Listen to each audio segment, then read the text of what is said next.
Welcome to 15-Minute Philosophy. My name is Dr. Josh Merlo, and in collaboration with the Buffalo Newman Center, I am very excited to premiere this new philosophy of religion-oriented podcast. In 15 Minutes Philosophy, we will explore bi-weekly questions drawn from Western philosophy, and specifically from the aforementioned subdiscipline of philosophy of religion, questions that will range from the problem of evil to theodicy, that is, attempts to respond to the problem of evil, to morality and God, to the afterlife, whether or not there is one, and what it's like if there is one, to whether or not there can be free will if a God exists, among many other questions. Our purpose in asking these questions is not to come to any definitive answer, as I doubt that we will be able to come to one in 15 minutes when centuries upon centuries upon centuries of far greater minds than mine have been unable to provide one. Rather, the goal of this podcast is to provide you with a deeper understanding of both the historical context in which these questions were raised, and also of the nuance, the complexity of these questions. That is to say, we would like you to understand what is really involved in these questions and what has to be resolved to even begin any attempt at answering them. Throughout this series, we'll be playing around a little bit with the format that we'll be using. As this is a new series, we're going to experiment to see what works and what doesn't work, and we always welcome feedback from you, our listeners. You'll have some episodes where you just have me hosting and talking about some of those topics, some of those questions that I just previewed for you.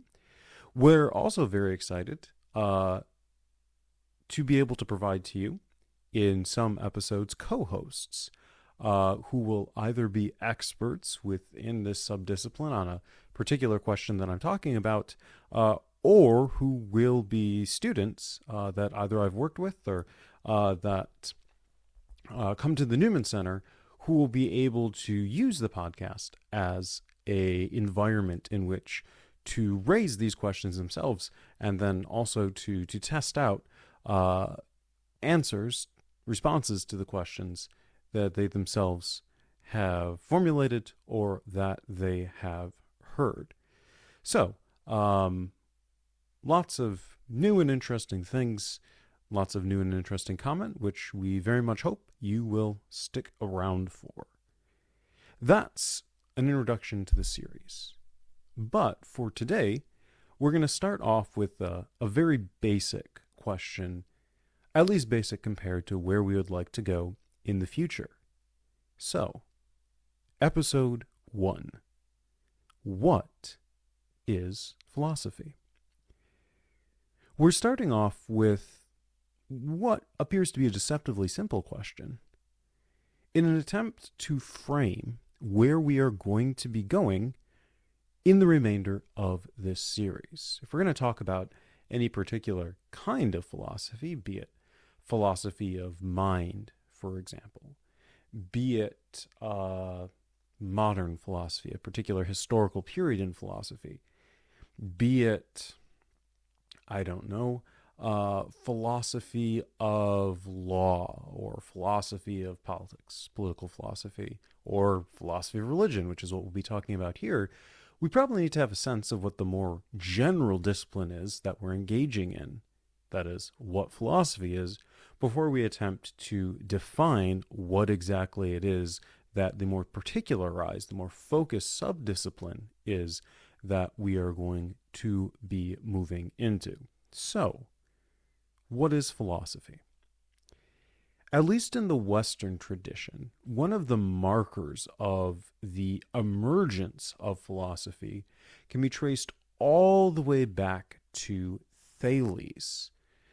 While Socrates, made famous by Plato of Athens, is sometimes regarded as the so-called father of Western philosophy, Thales beats him to that title, at least in a historical sense, by a couple of centuries.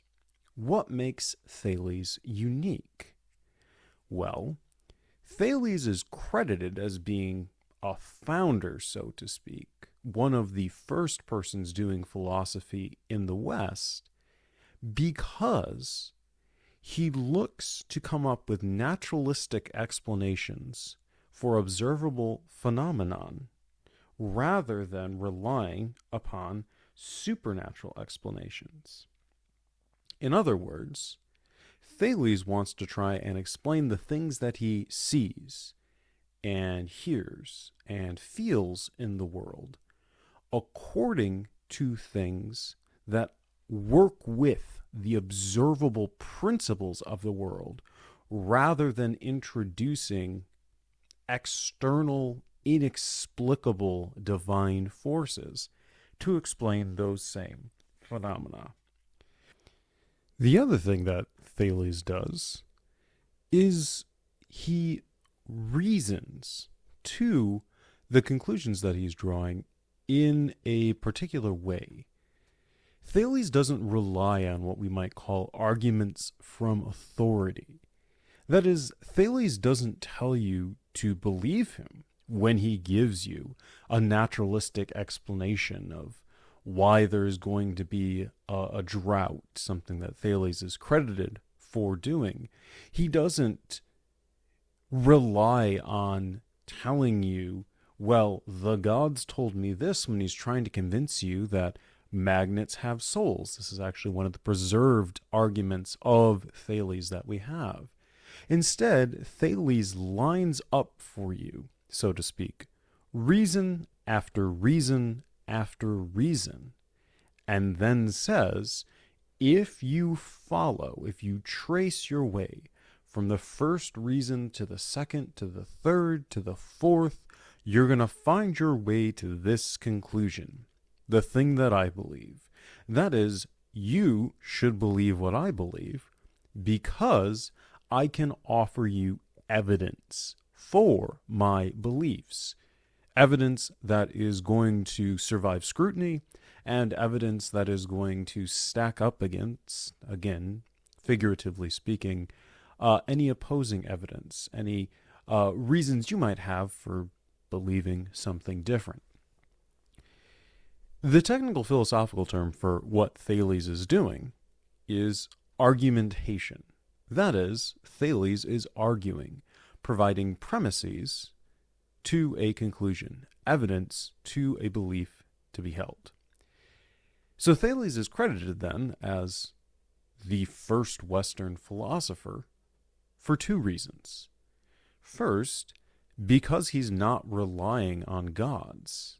If you know your Homer, there's a clear difference between what a Thales is doing and what, say, Homer does. Athena doesn't descend from Mount Olympus to prevent Odysseus from killing all of the suitors in the world of Thales. The second thing that Thales does is that he argues, not in the sense that Thales goes and finds people to pick fights with, but rather in the sense that Thales, when he wants you to think something that he thinks, when he wants you to share a belief with him, is going to sit you down and say, here are the reasons for my beliefs, and here are the reasons that I think should convince you, should be persuasive to you. Again, Thales isn't telling you believe this because the gods told you to believe this. Believe this because I told you to believe this. Believe this because the tyrant of wherever, the tyrant of Thebes told you to believe this. No, he's saying, look at this collection of evidence, of information, of data, and figure out the best explanation for it. Analyze, evaluate if the explanation I gave you for this information, this data, is the best explanation, the best conclusion to draw from it. So, what is philosophy? Well, as a starting point, we can say philosophy is the providing of evidence towards a conclusion that is based on the parts of our reality that we can study and analyze and examine and evaluate. But that's not quite all philosophy is. After all, Thales and those who followed him for, again, a couple hundred years were called natural philosophers or scientists. Well, at least we call them that now. They wouldn't have been called that in the time, as the Latin word scientia would not have been spoken back in ancient Greece. However, we use terms like natural philosophers or early scientists or proto-scientists today to describe people like Anaximenes or Anaximander or Thales because the work that they were doing overlaps with what we call the natural sciences today, the empirical sciences today. So we can't just collapse our definition of philosophy into a definition that also applies to the earliest attempts we have in the West to do something like systematic, rigorous scientific research. Instead, we're going to have to find a definition of philosophy that includes what we've found from Thales so far, but that also includes something more unique, something that can differentiate philosophy proper from the kind of combination of philosophical analysis and empirical study that our ancient Greek thinkers like Thales did. To do this, we're going to skip ahead a couple of centuries to ancient Athens. I've already mentioned Socrates as often being named the father of Western philosophy. Even if that's ahistoric, he's still a fairly important and extremely influential figure. Indeed, the Athenian triad, so to speak, of Socrates, Plato, and Aristotle are one of the most influential groupings, one of the most influential and important collections of philosophers that can be found in the Western philosophical canon. Plato and Aristotle will drive the philosophy done in the West for literally 1,000 years, and both of them are directly linked to Socrates. Plato studies with Socrates and Aristotle studies with Plato.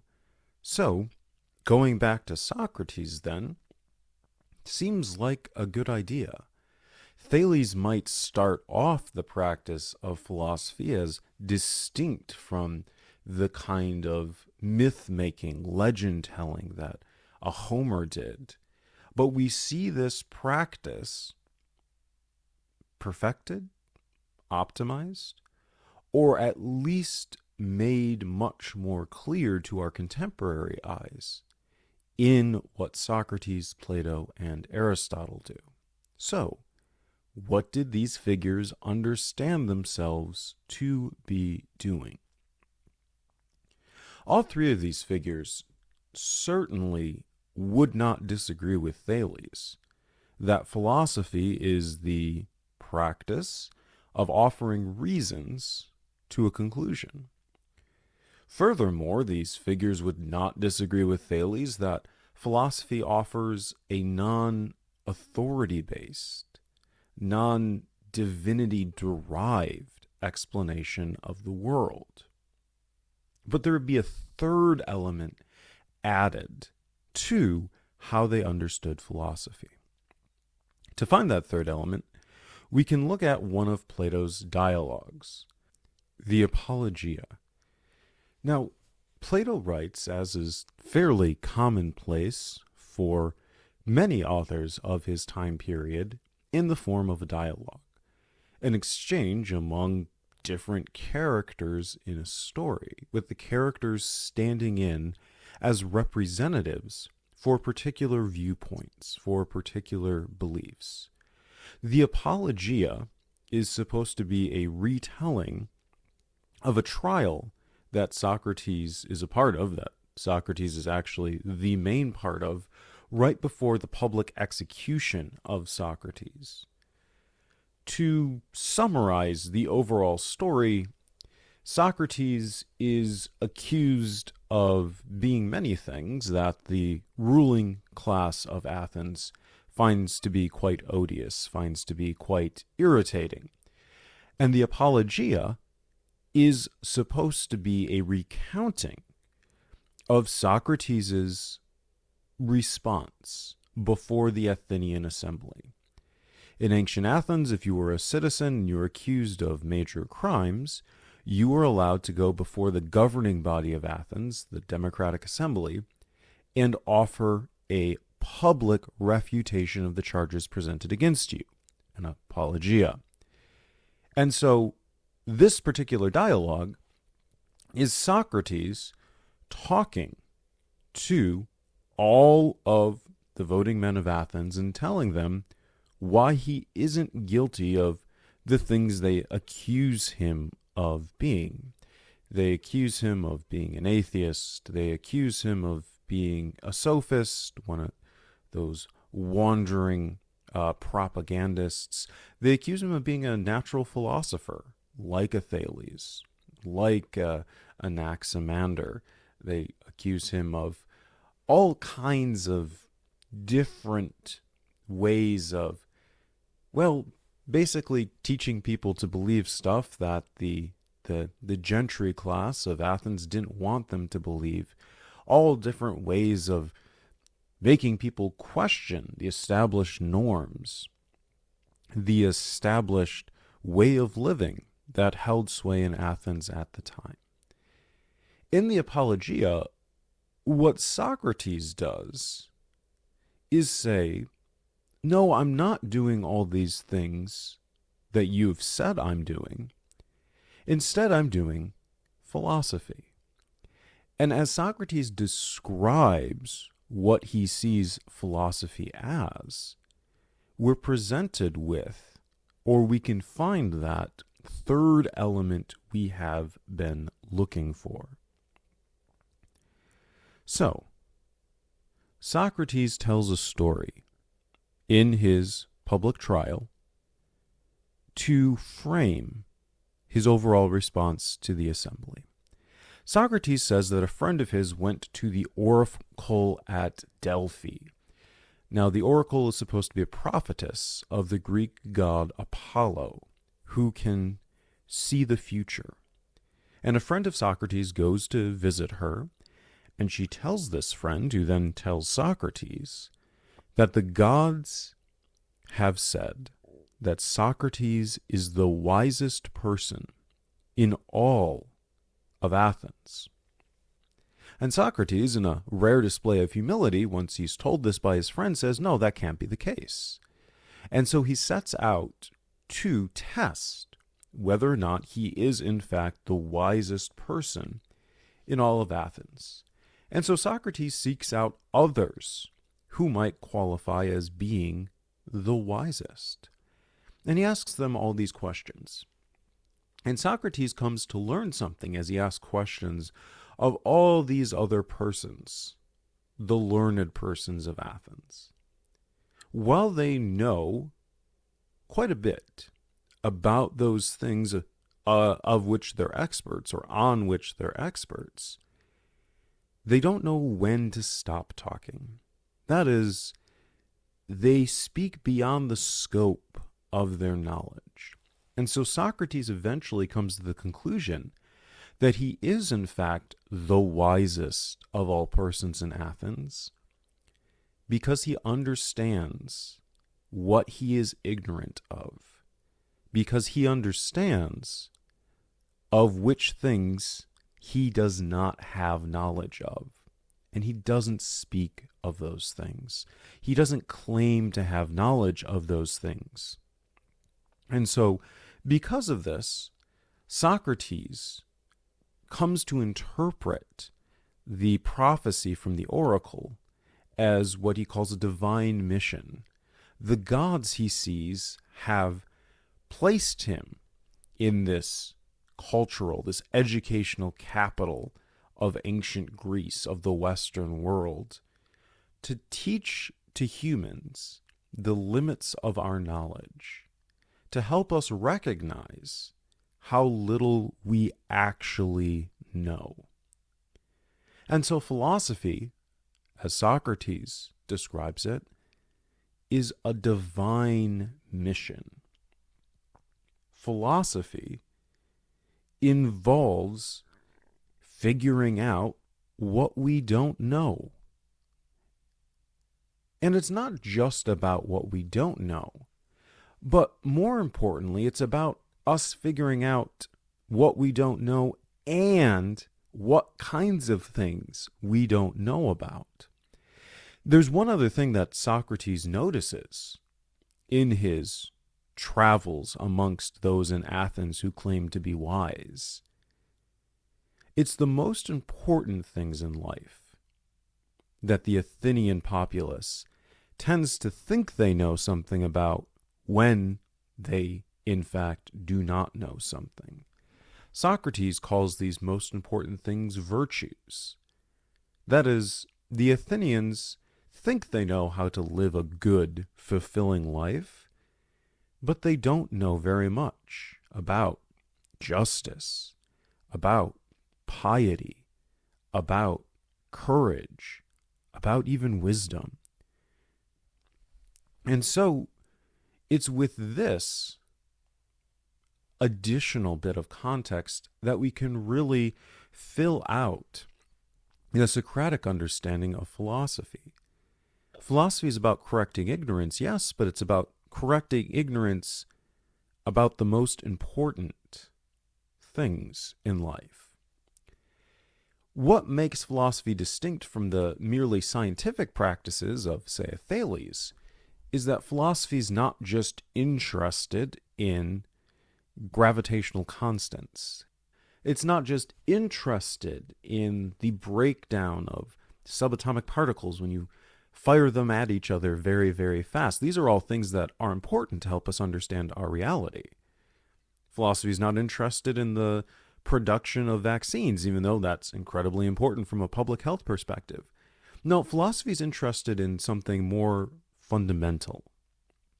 Philosophy, as a discipline, is aimed at helping us understand those things which are most fundamental, not to our experience of reality, not to our affective engagement with reality, but rather those things that are most fundamental to reality itself, to our existence.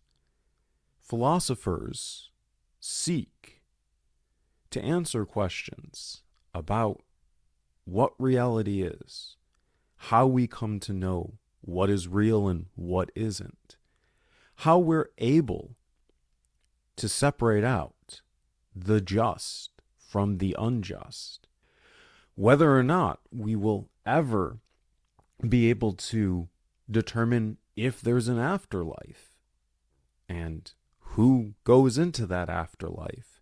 These are the kind of most important questions that philosophy aims to answer. The kinds of questions that Socrates rightly points out the average person doesn't have a good response to. And so these are the kinds of questions we are going to, in this podcast, work towards answering. We're going to address common questions about fundamental parts of reality. We're going to address our ignorance about them, our lack of knowledge about how to respond to them, and then we're going to see whether we can put together, if not a complete response to the question, a process of responding better to the question. That's all for this episode. Thank you very, very much for listening.